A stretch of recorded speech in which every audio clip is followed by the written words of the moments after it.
Hi everyone, so we'll make a start then. Yeah, welcome to the first seminar back for this semester. And so Becky is going to do the introductions of our first speaker, Maria. So over to you guys. Thanks for coming everyone, this is Maria. We did our PhD together in St Andrews. You were a year ahead of me, I think? Yep. Yep. And since then, you've been in Reno for a bit. Mm-hmm. Then you went back to St Andrews. Yeah. And then back again. Then back again. So she keeps going back to Scotland, despite being originally from Mexico. Mm-hmm. I don't know what's bringing her back. The weather. The weather. So Maria studies cognition, mostly in birds, but more recently in some might say superior organisms. But I'll leave that to Maria. And I think you're just going to do a summary of everything. Not really, but okay. Yeah. Basically, she's going to tell us everything you ever need to know about cognition in birds and monkeys. Take it away, Maria. Okay, so yes, thank you so much. Yes, I'm currently based at the University of St Andrews. I'm super happy to be here. The first talk I ever gave in the UK was in Stirling in Scotland. So. Alright, yeah. Yeah, yes, I'm very happy. I'm going to be talking about birds and bees because now I'm an entomologist. I say obviously Suhili and the Hurley, I've been working with them for over 10 years. My new collaborator and Baron, they all, and this in my life, a bunch of students, all of the students, the best students, and are hummingbirds. Okay, so the good thing is that we are moving away from thinking of clever species versus stupid species. I think we are now coming to terms with the idea that all species are clever in their own ways. They are all selected to be able to use information that is relevant to them and that they can use. But still, it's super hard to compare them. And sometimes we want to do that if we want to understand the evolution of certain cognitive abilities. And to do that, I think there are two things that I want you to take home with you or to the home. We need to go back to the environment. We need to know where animals are using their brains with. And also that comparative cognition is super hard. Maybe this is not news to you, but yeah, it's pretty obvious, probably. This is a flower meadow in the Canadian Rockies. It's very beautiful, but it represents a very complex cognitive task for nectivores. Flowers that are rewarded look the same as flowers that are empty. And so birds, hummingbirds, need to remember a lot of things about those flowers. They might remember the location, or the color, the size of the flower, the refilling time, and all of these different types of information maybe are put together by the mind of a hummingbird to make out strategies how to better forage in this very full of information environment. To make things even more complicated, hummingbirds need to feed from hundreds of flowers every day, so they need to go to many locations. And it seems a bit daunting to think that they are able to remember all of that information for every single of hundreds, sometimes thousands of flowers. So maybe instead of doing that, they might do other strategies. Maybe they come up with routes, and by coming up with routes, by repeating the order in which they visit those flowers, they might find optimal routes that help them forage in an easier way. I kind of already know that they do that, but now I'm very interested in understanding how they do it. What are the steps that take them there, and what type of information they use? But before I go too far ahead, I want to explain you why and how we study rufous hummingbirds. I'm from Mexico, so I grew up being around hummingbirds, but some of you might have never seen one, not in real life. They are beautiful. One is more beautiful than the next. There are about 300 species, and they are all in the American continent. They are distributed from Alaska to Patagonia, Some of them are migratory, and some of them, they have the longest migration route of any bird in relation to their body size. And here I have the names of different languages. Yes, hummingbirds, because they make these very noisy, a lot of noise when they're feeding and when they're just hovering. But also the other languages refer to how they feed. They feed for flowers. They do eat a little bit of insects, but most of what they get from energy is all flowers. In Chinese, their name is Pen Niao, which means bee bird, which is interesting to me because now I'm putting the two together. And I think it's the case because yes, they're small, but also because they feed from flowers just as bees. You keep doing this, and I don't know if I need No, to I'm do not. louder. I'm just scratching my ear. Just touching my face. It's like a signal. Drop it. They hate the hummingbird. They're culturally very relevant for people in the Americas. For instance, in Mexico, the Aztec god of war is Huitzilopochtli, which is represented by a hummingbird. It's maybe not super clear that this is a hummingbird, but this is what the experts say. And they have tons of adaptations for feeding from there. They can hover, they can go up and down, backwards, forwards. They have super big pectorals and hearts. They have 4 tongues. They see UV into the UV spectrum.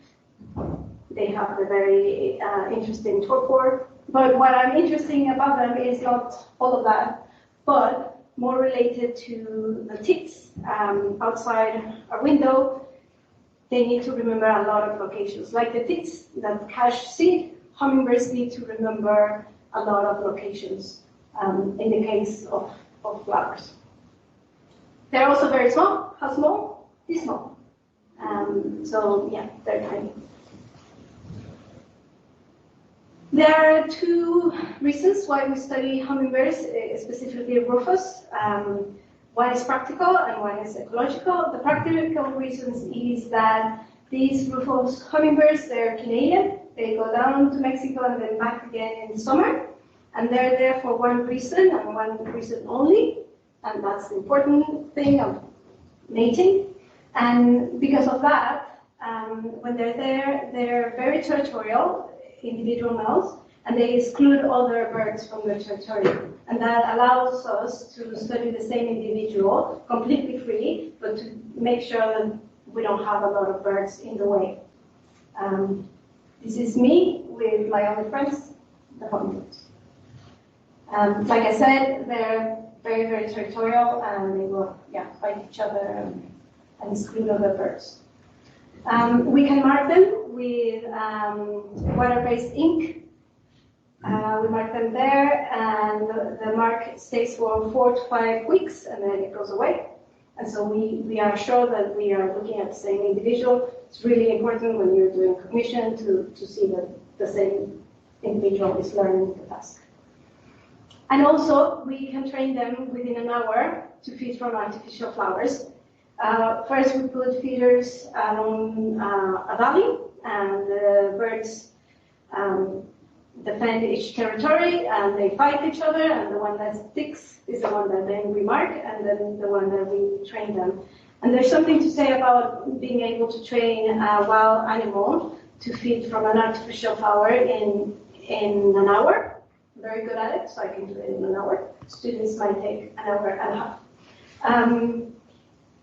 If you're working with chimpanzees, it might take you half of a semester to train the animal to come and play with the screen. For doing undergrad experiments and dissertation, it's really good to work with these birds. The ecological reasons I already talked about. They are central foragers. They need to go to hundreds of hours a day, so they have the selective pressure of actually needing to remember these locations. They refill with time, so they have to avoid them for a little bit, but they have to come back to them as well. And so they also have the pressure to somehow take time into account. And for that, I think they use the order in which they visit flowers. And all put together gives us a reason to study hummingbirds in the wild. So this is one of the hummingbirds feeding from an artificial flower, which is just a little plastic tube with sucrose solution. It can be 20 or 40, depending on the experiment. And so some years back, I just wanted to know if they would repeat the order in which they visited flowers. This is also called a trap line. And for that, I just first gave them 2 flowers on the board and see if they would always go to number 1 first or number 2 first, and just see what they were doing. I then added 1 flower at a time until I had 5, and I was recording the order in which they visited. What happened is that first, yes, they repeat the same order. They come up with something that they like and they stick with it. And whenever I added a new one, they didn't put it at the back. They put it, they connected all of the flowers in one single go. So they kind of made a short route. Instead of going 1, 2, and then coming back to 3, they went 1, 3, and then 2. And they did the same with the 4 and the 5th flower.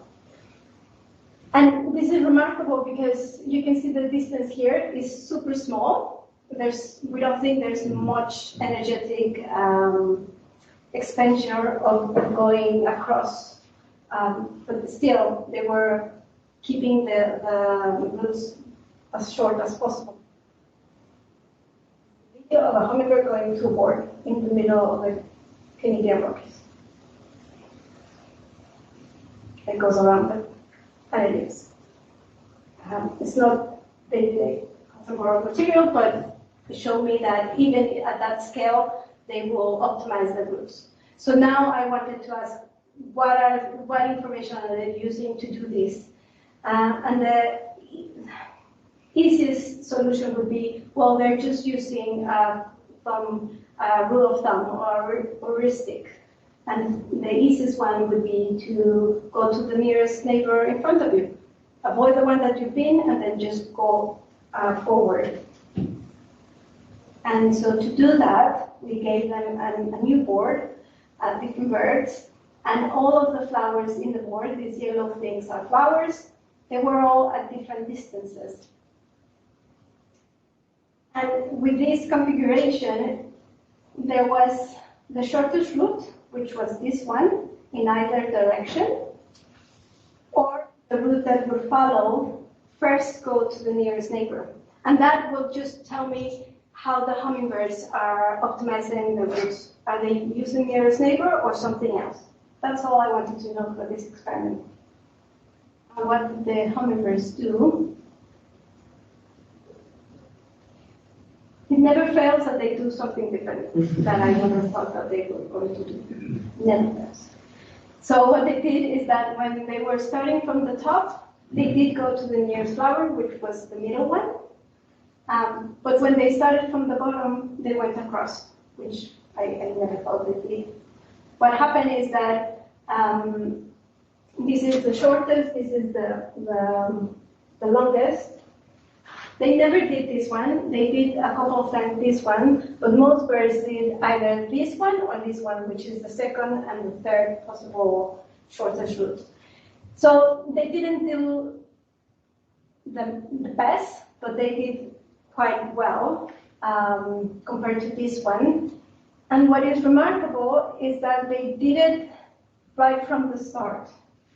This is very crude, but these are the bouts. So they had 60 bouts to come to the board. So bout is here, and the total distance is in the y-axis. And what you can see is that from the start, they didn't really change. They didn't get better with time. They didn't decrease the distance that they were flying. So I didn't need to go all the way to 60. I could have stopped at 20. But well, the students were very helpful for it. Now, this is different to what honeybees do.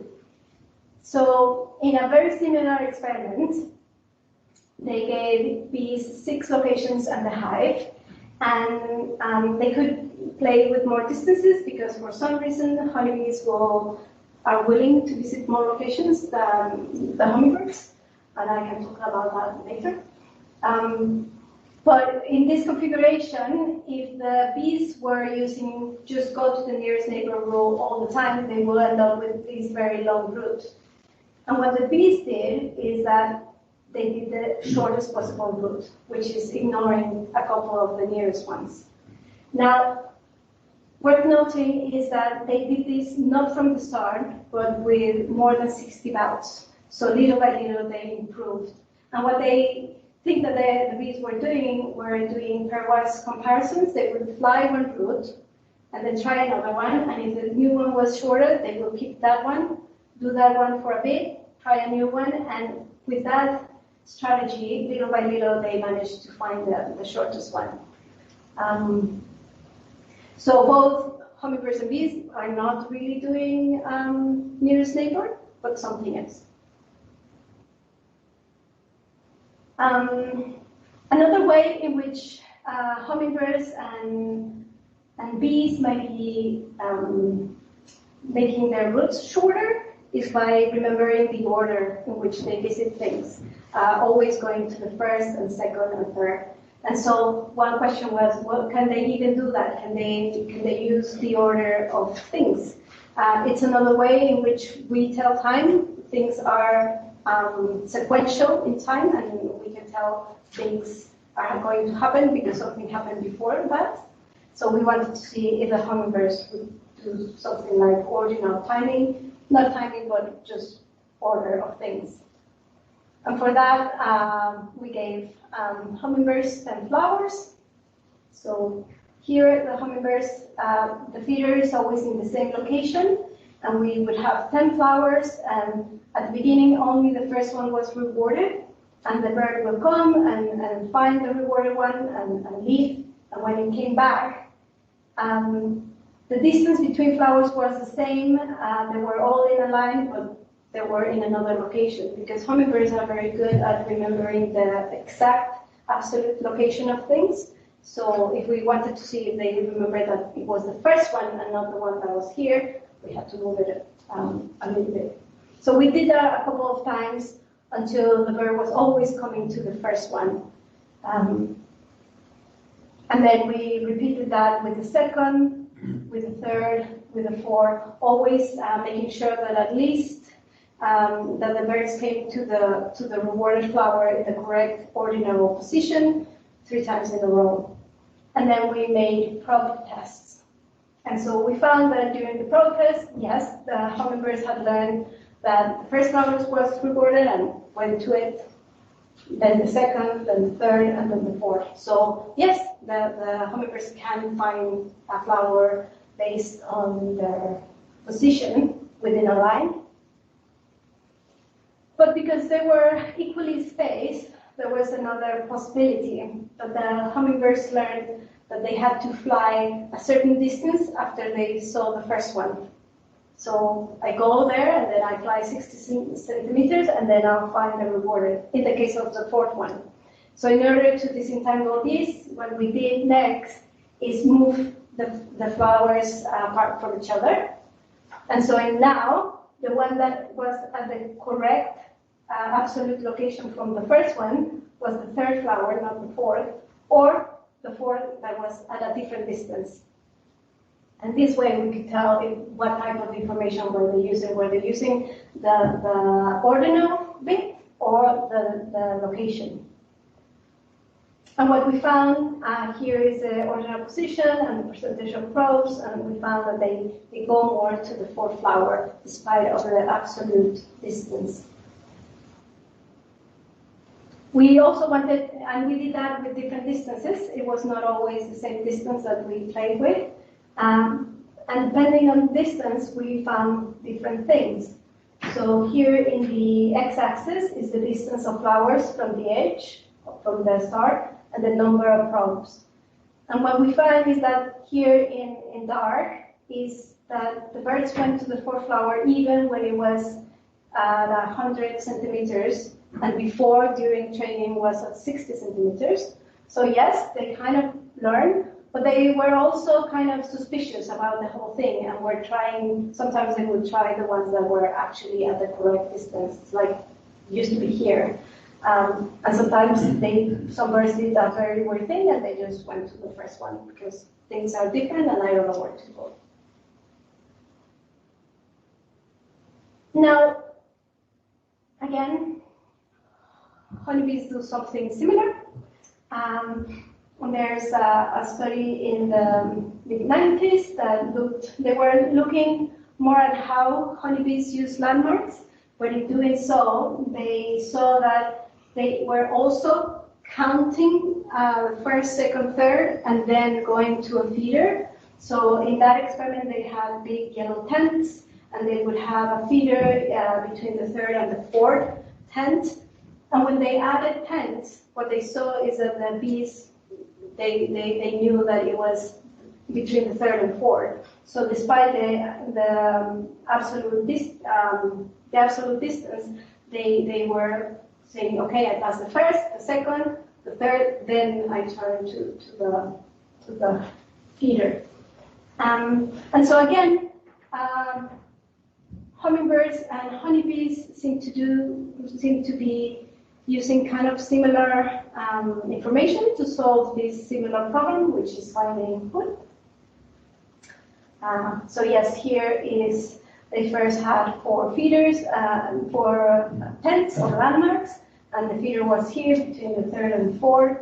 And during the test, they added a new tent, and still, so some bees went to the exact location, but some bees went to the one between the third and the fourth. And so the paper is like, okay, they can count, they can use ordinal information. So yeah, honeybees and hummingbirds might be very similar, and they might be using the same information. But you might say, no. You're comparing apples and oranges. They're completely different. They see the world completely differently. Their umwelt is completely worlds apart. And if you ask AI what comes in the middle between an apple and an orange, it gives you this delicious looking apple orange.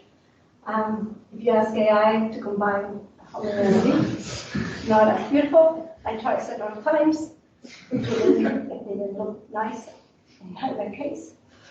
But there are some similarities between them, right? So they feed from flowers, they have the problem of finding multiple locations in a sea of colorful things. They need to feed from hundreds of them. They need to take into account the location, the color, the time. I know that they can use these several different types of information.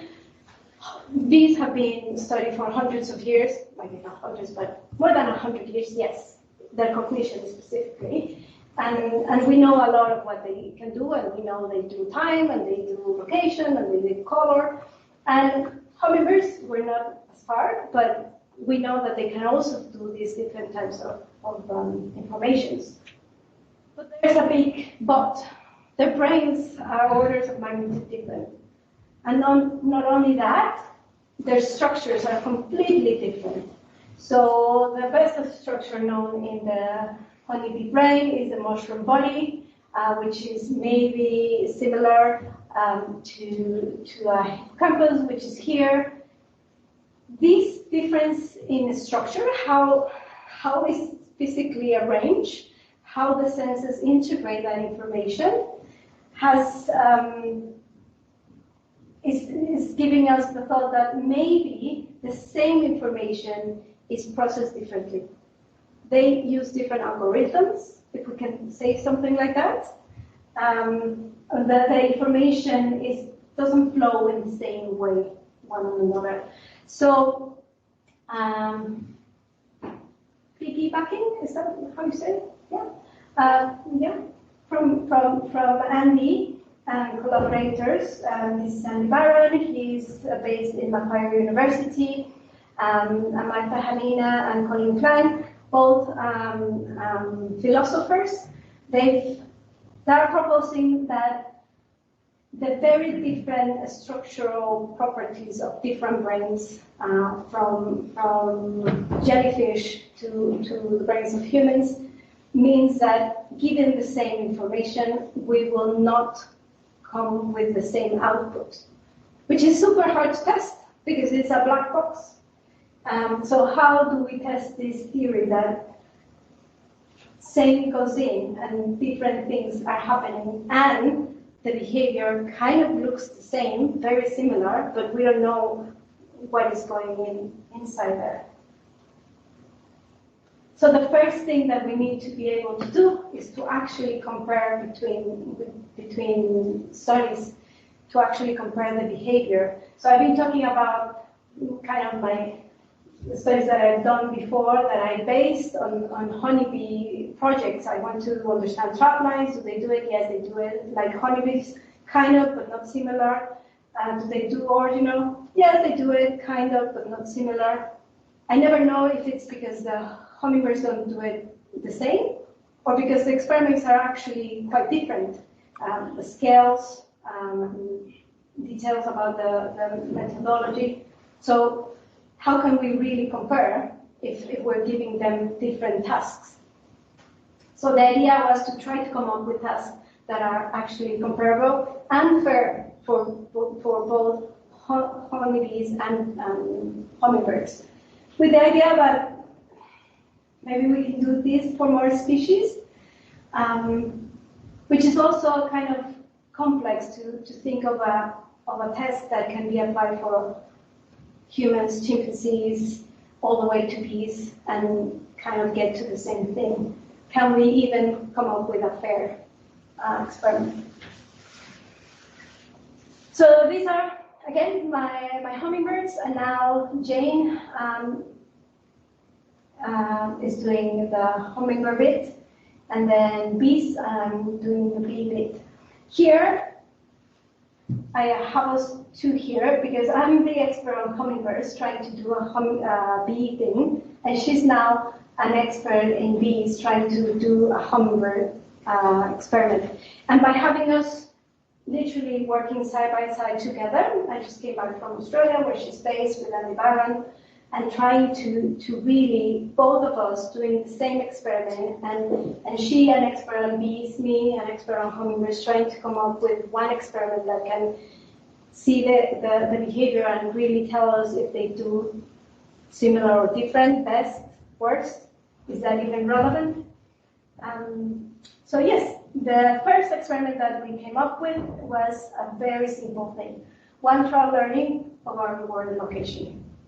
So the idea is that a hummingbird comes to this plexiglass array. There's only 4 whales that have a color, it's the same color, and only one is rewarded. And the hummingbird will come, will try maybe all 4 of them, maybe one of them.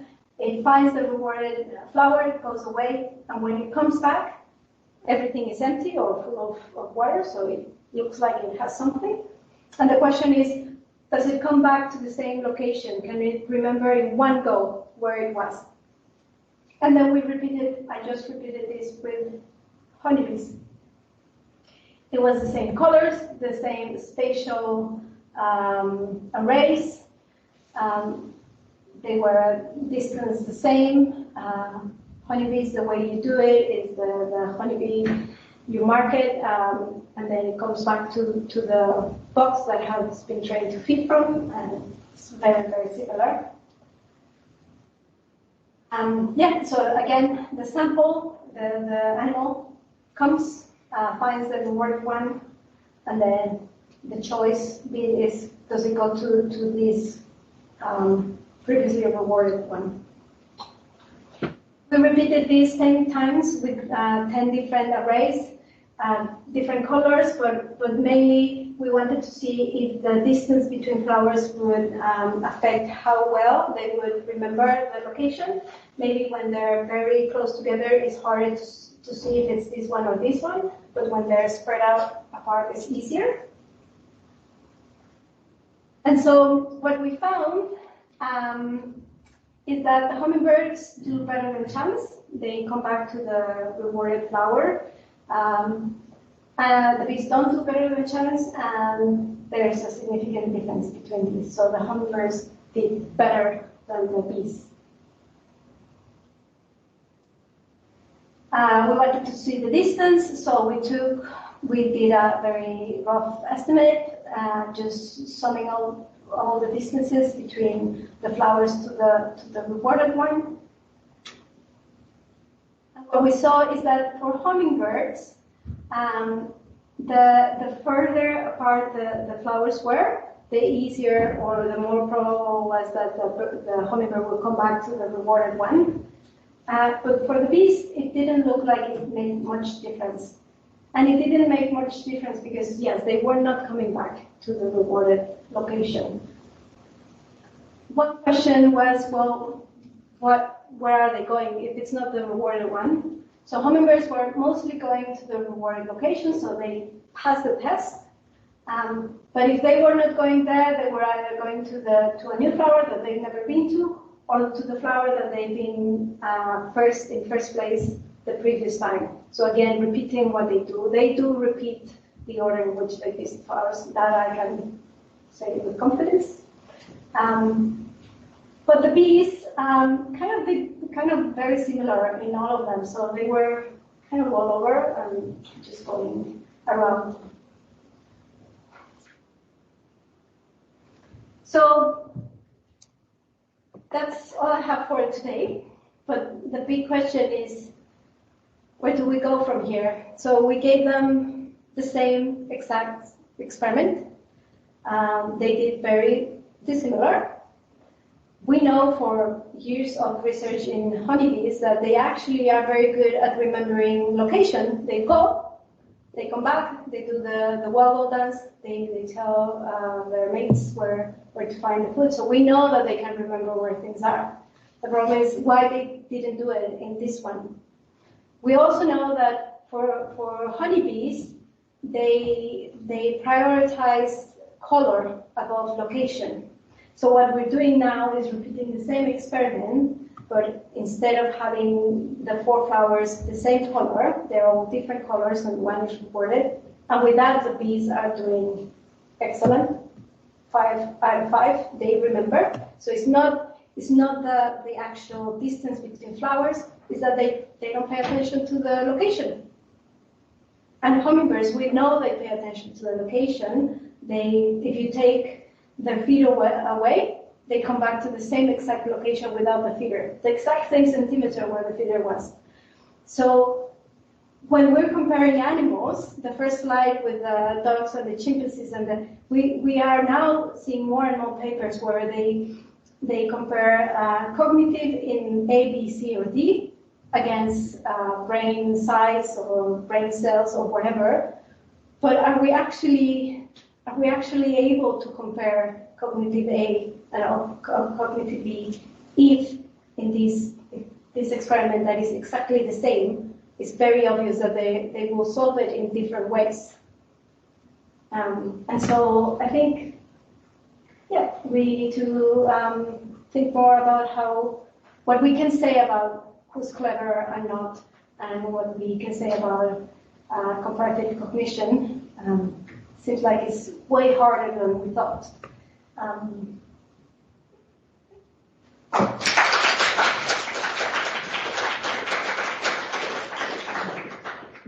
Thank you, Maria. So, yeah, does anyone have any questions either on Teams or in the room for Maria? And yeah, those in the room get preference going first, because that's the joy of coming into work. So, any questions? Yep, right at the back. Thank you very much, that was awesome. I'm just wondering, for the flowers, the artificial flowers that you used, do they mimic any flowers in the natural environment? And if they do could that explain the way that they approach flowers? Like I know with certain bumblebees will approach like a foxglove from the bottom up, but won't for other plants. Did you do anything with that? We haven't done anything like that for these experiments. These are completely artificial, and they kind of learn that it's something new. They're very good at generalizing. So both hummingbirds and bees will now go to things that look like an artificial flower. So I was training them with white flowers, and they would come to my white watch and to my eyes because it's white, it must be a flower. So they're very quick at saying this is something new. But yes, they do have both, and they have it in inverse directions. So some honeybees, I think, honeybees go from bottom up in their movements. They normally prefer from bottom and then go up. And hummingbirds is the reverse. They go first up and then down. But yes, no natural flowers for these experiments. Kirsty. This wouldn't explain why there's a difference between the honeybees and the hummingbirds. I wonder if I was a honeybee and then the first one I went to, your last experiment, the first one I went to was empty, but the second one had some food in it. Might I think, well, if I go back there again, that second one will probably be empty because I've just had a drink from it, but maybe the first one would have refilled. So I was just wondering if there were any kind of different expectations of how long refills take. You're completely right, and it's all my fault because I didn't say that. It's all my fault. I did it wrong. No, we did it right. We gave them enough sucrose that they wouldn't finish in one bout because this is it. If they finish it, why would you come back? And yes, you would think I'll try the new one. So we gave them a lot, and they wouldn't finish. We make sure we had to kind of look at each individual, both for hummingbirds and bees, they differ. Some of them eat a little bit more than the other ones. So we make sure that we pull enough so that they wouldn't finish, and they will come back to the one that is still good. Thank you. Yeah. There's a question. Yes, you were saying that you repeated the experiment a few times with different colours of like fake flowers. Mm-hmm. Did like the bees or the hummingbirds do any better with different colours? So I literally came from Australia with the bees less than a week ago. So I haven't looked at the colors for the bees, but we've looked at the colors for the hummingbirds, and color didn't affect them. They are equally, but the distance and color were connected, so we cannot separate that. And for the honeybees, it doesn't look like it because they did as bad in all of them. Yes, so it doesn't look. Normally, we know that honeybees do prefer blues compared to yellows. So when I was testing blues, I was kind of like trying to have an eye, and they seem to. So just on that, is there any possibility that sometimes the decisions aren't rooted in cognition and they're more rooted in other senses and sort of just an evolutionary response to, I'm just thinking like if I'm walking past a restaurant or something, it smells really nice, go in and have a really unhealthy meal. It's not a cognitive decision, it's like it's just an evolutionary sort of response. So that's why we do prop tests. So that's why when they come back, everything. First, with the bees, you have to wipe everything down between trials because they leave pheromones everywhere. The hummingbirds don't do that, so it's easier. So we wipe everything down, take everything out, and it's new flowers. And then what we put in the flowers is water. So because bees are super olfactory centered. Hummingbirds also can smell, but we think they don't use it as much. But as well, we had prop tests for the same reason. So during the search bit, maybe they help them to find the reward. But once they've learned where it is, the only thing that can make them come back is if they learn the location. And the hummingbirds did. Maybe they find it by odor, but then when they come back and see something, it goes straight to the one that was rewarded before in the same location.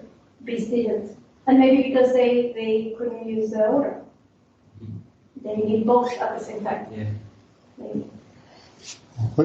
How do you factor in the bees will learn as a collective? So if a bee goes to a flower site and comes back and communicates to a colony, teaching the colony the order of where their flowers are. If you're doing it at an individual level, you might lose that learned information. I guess if we were to do the same location multiple times and see like a normal learning curve of the one thing, it might affect because they might have to tell them, and also because of the scale. Apparently, if it's very small, like our array, they don't communicate that. They cannot communicate the sun and the position in relation to the flowers that are less than 3 centimeters apart. But yes, because we were changing every other visit, it was a new thing, and we were just testing the same individual, not any flower, any bird, any bee that would come. We can mark them as well, so we mark the bees, and it's just the same individual, and the other ones are. We train them not to come here. We don't train them to come to the flowers. Okay. Could you do the same experiment using an entire colony of bees? And then try and sort of learn patterns by just having a colony in the field with a flower site? Is that too unrealistic? We wouldn't have to ask our experiments.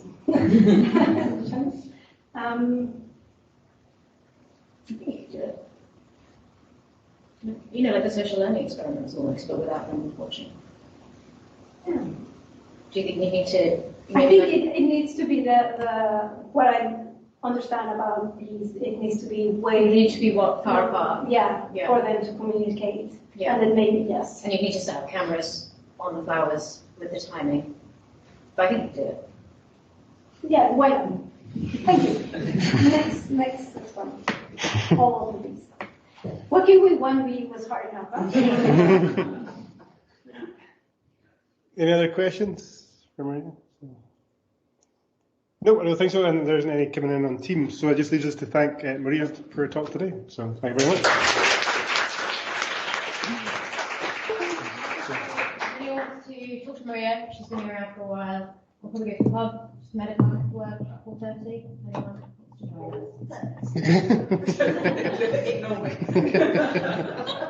4:30. So yeah. And yeah, I'm in my office is 3A120. Maria will probably be hanging out there. If you want to chat about bees or see some pictures. Or hummingbirds. Well done. That's fun.